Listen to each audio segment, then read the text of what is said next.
Mon père n'a pas seulement manqué un anniversaire ou une remise de diplôme, il a manqué mon mariage, le seul jour où je l'avais supplié d'être présent, le jour où son absence a résonné plus fort que les vœux que j'ai prononcés face à l'autel. Je me souviens être resté là, mon bouquet tremblant entre les mains, fixant la chaise vide où il aurait dû être assis. Pas de SMS, pas d'excuses, juste le silence, ce genre de silence lourd qu'on porte en soi pendant des années. Je m'étais dit que c'était fini, que je n'avais plus besoin de lui, que j'avais cessé d'espérer qu'il me choisisse un jour. Mais tout a basculé le matin où la valorisation de ma chaîne hôtelière a atteint les 500 millions d'euros et que mon nom a défilé sur tous les écrans des chaînes d'information économique. Soudain, mon téléphone s'est allumé avec le message pour lequel j'aurais autrefois pleuré, dîner de famille à 19h, discussion importante. Ce qui est drôle, c'est qu'il n'est pas venu à mon mariage, mais moi, je me suis présentée à ce dîner avec quelque chose qu'il n'avait jamais vu venir. Les gens pensent souvent qu'une famille brisée est bruyante, faite de cris, de portes qui claquent et de chaos, mais la mienne était silencieuse, d'un calme malaisant. Mon père, Richard Delacroix, n'avait jamais besoin d'élever la voix, car son absence faisait déjà assez de bruit à elle seule. Il traversait notre hôtel particulier de Neuilly-sur-Seine comme un nuage d'orage, toujours vêtu d'un costume sur mesure, sombre, froid, impossible à déchiffrer, et pourtant tout tournait autour de lui, même quand il n'était pas là.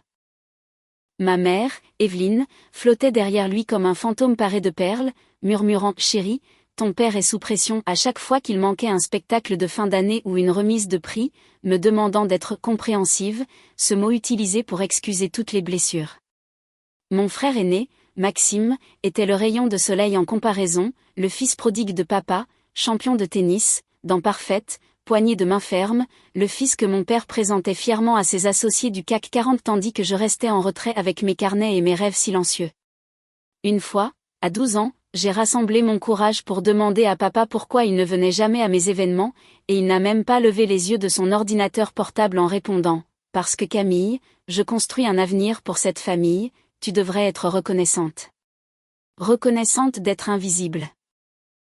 J'ai appris très jeune que l'amour dans cette maison venait avec des conditions que je ne semblais jamais remplir, alors j'ai fait ce que font souvent les filles oubliées, j'ai construit un monde à l'intérieur de ma tête, un monde où je mériterais un jour sa considération, sans savoir que pour être enfin vue, je devrais devenir quelqu'un de totalement différent. On dit souvent que le jour du mariage est le plus beau jour d'une vie, et le mien a commencé ainsi jusqu'à ce qu'il ne le soit plus. Je me souviens d'être dans la suite nuptiale, le voile épinglé, le rouge à lèvres parfait, les mains tremblant juste assez pour trahir le calme que j'essayais de feindre, vérifiant mon téléphone toutes les quelques minutes non pas pour des textos d'amis, mais pour un seul message de papa disant « J'arrive ». Il n'est jamais venu. 10 minutes avant la cérémonie, mon écran s'est allumé et mon cœur a bondi jusqu'à ce que je voie l'expéditeur. « Père, impossible de venir. » Réunion importante. Pas d'excuses. Pas d'explication, juste un message transactionnel comme si rater mon mariage équivalait à reporter une conférence téléphonique. Mon souffle s'est coupé mais j'ai souri pour les demoiselles d'honneur car j'avais appris depuis longtemps à contenir ma douleur en silence. Quand les portes se sont ouvertes et que la musique a commencé, j'ai marché seule vers l'autel sous les chuchotements des invités qui pensaient peut-être que c'était un symbole de féminisme moderne.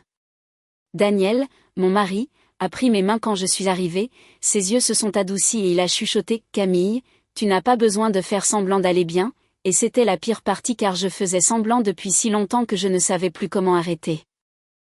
Après la réception, quand les rires se sont estompés, assise avec Daniel sur le balcon de l'hôtel surplombant Paris, j'ai murmuré « Il aurait pu essayer », et Daniel a dit doucement « Un jour, il le regrettera », mais je n'en étais pas si sûre. À ce moment-là, en regardant les rues vides en bas, quelque chose en moi a changé, pas une rupture nette, mais un détachement lent et silencieux. J'ai compris que si mon père ne pouvait pas venir à mon mariage, il ne viendrait jamais pour quelque chose qui ne lui profitait pas. Ce que j'ignorais, c'est qu'il finirait par venir, mais seulement quand je vaudrais un demi-milliard d'euros. Après le mariage, quelque chose s'est durci en moi, non pas de l'amertume, mais de la détermination. Si l'absence de papa m'a appris quelque chose, c'est qu'attendre une approbation est une forme lente d'autodestruction, alors j'ai arrêté d'attendre et j'ai plongé tête la première dans la seule chose qui avait du sens pour moi, l'hôtellerie. Pas les vieux hôtels poussiéreux que papa glorifiait, mais des espaces modernes, intentionnels, où les gens se sentaient vraiment vus. Ma première propriété était un désastre, un vieux manoir en Normandie passablement délabré avec de la moisissure sous le papier peint et des tapis qui sentaient l'humidité, mais c'était le mien. Le directeur de la banque m'a regardé comme si j'étais folle quand j'ai signé les papiers, me demandant poliment si j'étais sûre, une façon de dire que j'étais trop jeune, trop inexpérimentée et trop femme. J'ai simplement hoché la tête en disant que j'étais sûre, sans lui dire que l'échec n'était pas une option car chaque partie de moi avait besoin de prouver que je n'étais pas la fille fragile et émotive que mon père avait rejetée. Alors j'ai récuré les sols à minuit, rédigé des plans marketing à l'aube, embauché du personnel seulement quand je pouvais me le permettre, ce qui n'était pas souvent. Certaines nuits, je dormais derrière la réception sur une couverture parce que rentrer chez moi ressemblait à un aveu de défaite. Lors d'une tempête hivernale brutale, quand l'électricité a été coupée dans tout le domaine, j'ai passé 4 heures dans le noir glacial à guider les clients avec une lampe de poche et à m'excuser pour des choses hors de mon contrôle, pleurant exactement une fois en silence dans la chaufferie avant de m'essuyer le visage et de retourner au travail. La 3e année, ce vieux manoir avait une liste d'attente tous les week-ends, et la 5e année, je m'étais étendue à 2 autres lieux, des retraites intimes, minimalistes et écologiques que les voyageurs adoraient. Les investisseurs appelaient, les journalistes demandaient des interviews, les concurrents essayaient de copier mon modèle, mais de mon père, pas un mot, pas un texto, pas même un commentaire indirect via Maxime. C'était comme construire un gratte-ciel au milieu d'un désert, haut, étincelant, mais complètement invisible pour la seule personne que j'avais espéré voir lever les yeux.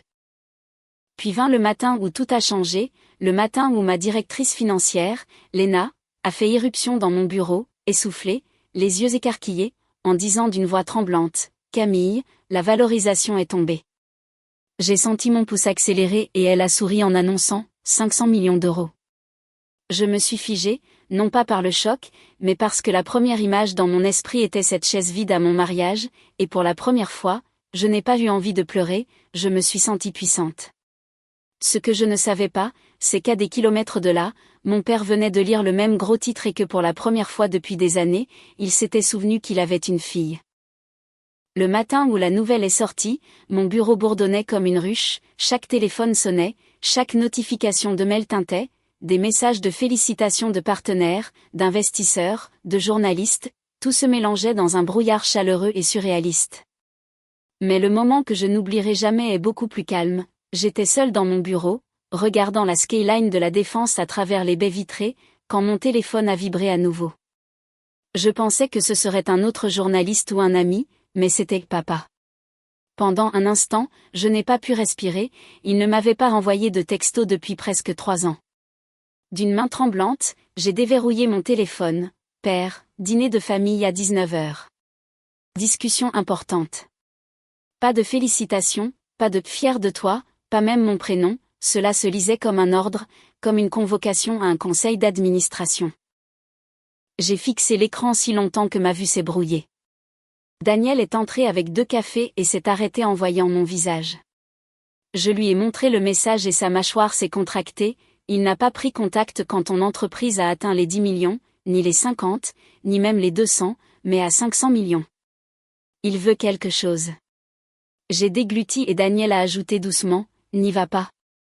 Mais le truc, c'est que je devais y aller, pas pour lui, mais pour moi, j'avais besoin de voir à quoi il ressemblait quand il réaliserait enfin que je n'avais plus besoin de son approbation. Quand je suis arrivée chez moi pour me préparer, j'ai trouvé Léna qui m'attendait dans l'allée avec un dossier.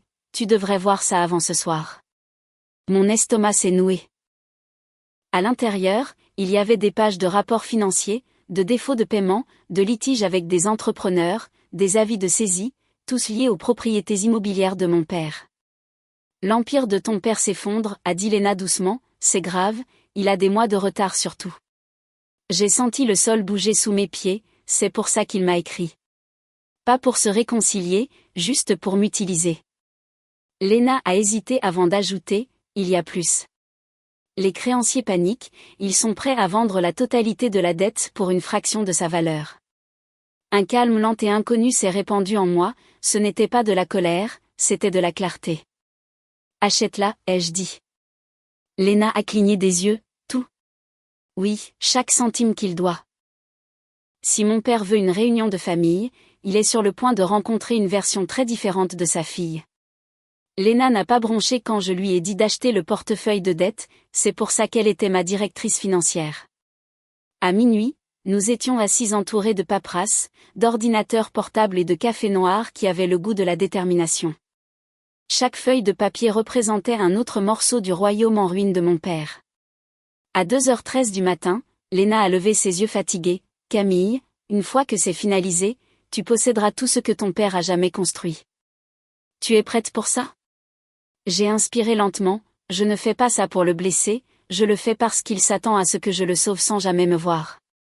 Elle a hoché la tête. Tu achètes le contrôle, pas la vengeance. À l'aube, les créanciers avaient signé.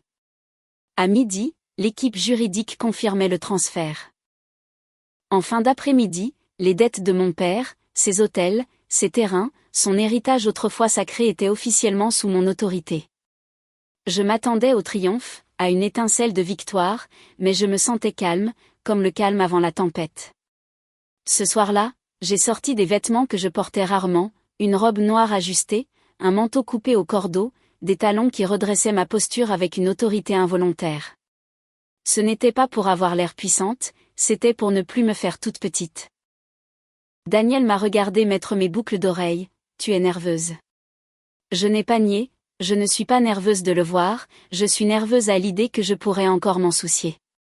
Il s'est approché. « Camille, s'en soucier ne te rend pas faible, le laisser continuer à te blesser, si. » J'ai expiré en tremblant. Ce soir n'était pas pour plaire à mon père, c'était pour le confronter à la vérité qu'il avait ignorée toute sa vie. Sur le trajet, les lumières de Paris défilaient. Mon esprit revenait à toutes les fois où il m'avait rejetée, me disant que je n'étais pas faite pour les affaires, que cette industrie était trop grande pour moi. J'avais l'habitude d'intérioriser chaque mot, pensant que le succès lui prouverait qu'il avait tort, mais en tenant les documents dans mon sac, je réalisais que je n'avais rien à prouver, je l'avais déjà fait.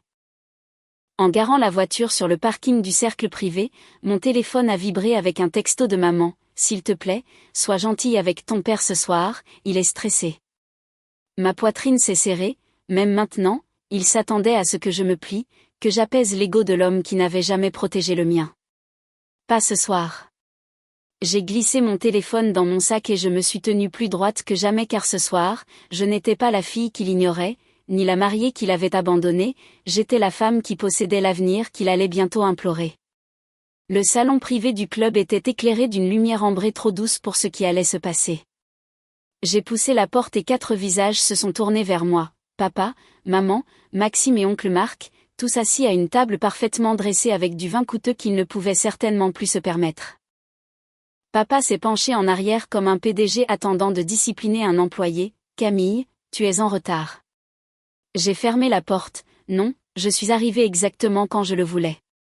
Maman a tressailli à mon ton, le sourcil de papa a frémi mais il n'a rien dit et a ordonné. « Assieds-toi, nous avons des choses à discuter. » Je n'ai pas bougé. Maxime a ricané. « Je sais pourquoi je suis là, alors épargnons-nous le drame. Les affaires de papa sont en difficulté, et toi tu t'en sors exceptionnellement bien. Papa a fini pour lui, la valorisation de ton entreprise prouve que tu as les moyens d'aider ta famille. Aider ta famille. Pas, je suis fière de toi, juste une attente, un dû. » Je me suis approchée de la table, donc ce dîner concerne l'argent. Maman a joint les mains. « Camille chérie, ton père traverse une épreuve. » Je l'ai interrompu, financièrement, opérationnellement, totalement.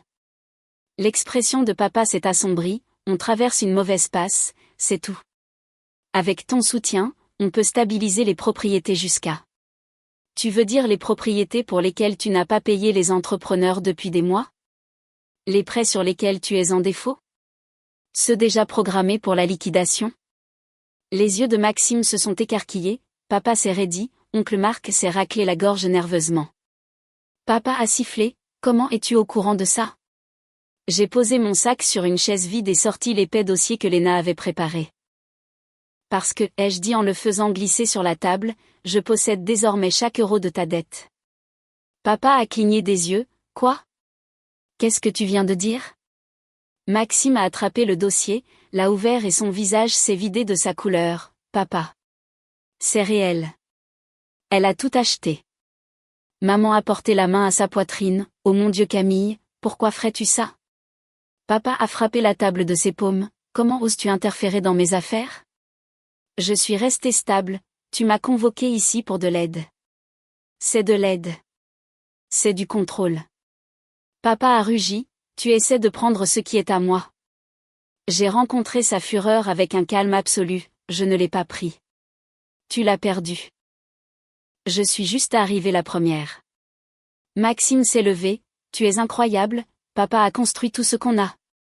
Tout ce que vous avez, ai-je corrigé, j'ai construit le mien toute seule. Maman pleurait maintenant, Camille s'il te plaît, ton père a tellement travaillé. J'ai craqué, il n'est même pas venu à mon mariage. Le silence s'est abattu sur la pièce. La mâchoire de papa s'est serrée, c'était un timing malheureux.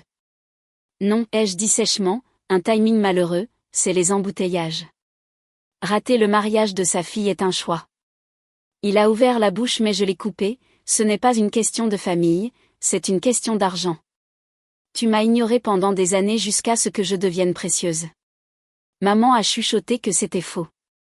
Alors pourquoi, ai-je demandé calmement. Pourquoi m'a-t-il écrit seulement après avoir vu ce titre sur les 500 millions? Pourquoi pas quand j'ai ouvert mon premier hôtel? Ou à mon mariage?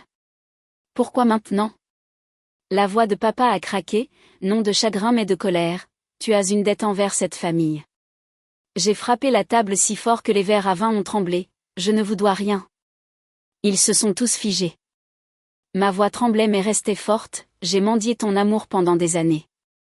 Je me suis tuée à la tâche pour devenir quelqu'un pour qui tu te déplacerais enfin. Et quand j'ai réussi seule, tu ne m'as pas félicité, tu m'as convoqué. Les yeux de papa se sont plissés, et maintenant? Tu veux nous humilier? Détruire tout ce que j'ai bâti? J'ai sorti une simple enveloppe du dossier, je vous donne une porte de sortie. 30 jours pour libérer toutes les propriétés. Après ça, mon entreprise prend le contrôle opérationnel total. Maman a sangloté. Papa m'a fixé, réalisant avec stupeur qu'il n'avait plus aucun pouvoir sur moi. Tu n'es pas ma fille, a-t-il chuchoté. Enfin, la vérité dit à voix haute. J'ai redressé ma posture, levé le menton, non. Et tu t'en es assuré il y a des années. J'ai pris mon sac, leur ai tourné le dos et j'ai marché vers la porte. Derrière moi, des chaises ont raclé le sol, quelqu'un a crié mon nom, ma mère gémissait, mais rien ne m'atteignait. Pour la première fois de ma vie, je ne partais pas en souhaitant qu'ils me suivent, je partais en sachant qu'ils ne pouvaient pas m'arrêter. L'air nocturne m'a frappé comme une vague dès que je suis sortie du club. Frais, ouvert, libre.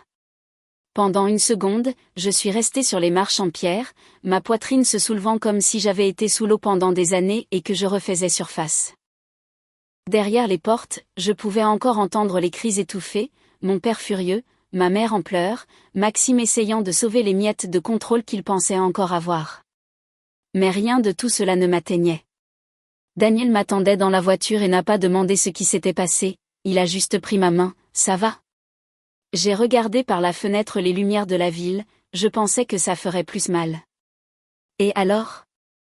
J'ai secoué la tête, c'était comme sortir d'une prison où je ne savais même pas que je purgerais une peine à perpétuité. Le lendemain matin, le soleil inondait ma cuisine, chaud et doux. Le dossier contenant chaque document de la veille était sur le comptoir. Avant, j'aurais redouté d'ouvrir une chose pareille, maintenant cela ressemblait à la liberté reliée en papier. Léna a appelé à 9 heures, la transition est complète, tu contrôles officiellement tous les actifs. J'ai fermé les yeux, laissant cette réalité s'imprégner, non pas la propriété ou le pouvoir, mais la finalité. Merci, ai-je chuchoté. Elle a hésité, tu tiens le coup? Vraiment bien, ai-je répondu en souriant, surprenant tout le monde y compris moi-même, je crois que je n'ai jamais été aussi bien. Les semaines suivantes furent un tourbillon, mais plus légères, plus stables. J'ai visité chacune des propriétés défaillantes de papa avec mon équipe, là où il voyait des murs en ruine et des décors démodés, je voyais des possibilités. On peut transformer ça en retraite bien-être, disais-je au designer, rendez ça calme, apaisant, intentionnel. C'était symbolique, transformer les ruines de l'empire de mon père en lieu bâti sur la paix, pas sur le pouvoir. Un après-midi, alors que je me tenais dans le hall de ce qui allait devenir notre établissement phare, j'ai aperçu mon reflet dans la porte vitrée, blazer noir, cheveux tirés en arrière, regard stable, sans peur ni doute, une femme qui avait dépassé la petitesse dans laquelle elle avait été élevée. Je ne ressemblais pas à la fille qui pleurait seule dans une suite nuptiale en attendant un père qui ne venait jamais. Je ne ressemblais pas à la fille qui mendiait un amour conditionnel.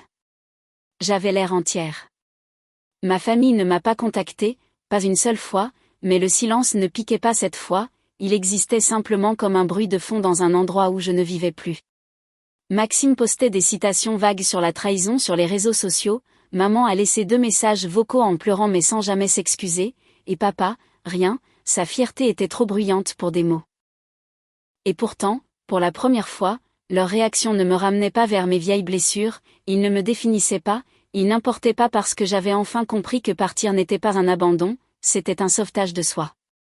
C'était me donner ce que mon père ne m'avait jamais donné, la permission de choisir une vie non façonnée par son absence, mais par ma présence. Les gens supposent que le succès guérit toutes les blessures, qu'une fois votre nom en une à côté d'un chiffre comme 500 millions, tout le vide disparaît, mais ce n'est pas comme ça que la guérison fonctionne, ni l'amour. La vérité, c'est que rien n'a changé le jour où mon entreprise a atteint cette valorisation, pas vraiment. Ce qui a changé, c'est le moment où je suis sortie de ce club privé, laissant derrière moi les voix qui avaient façonné mon enfance, les attentes qui avaient écrasé ma confiance, le silence qui m'avait suivi jusqu'à l'âge adulte comme une ombre.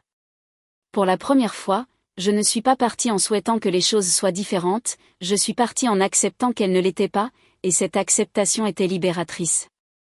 Quelques semaines plus tard, j'ai visité l'une des propriétés fraîchement rénovées.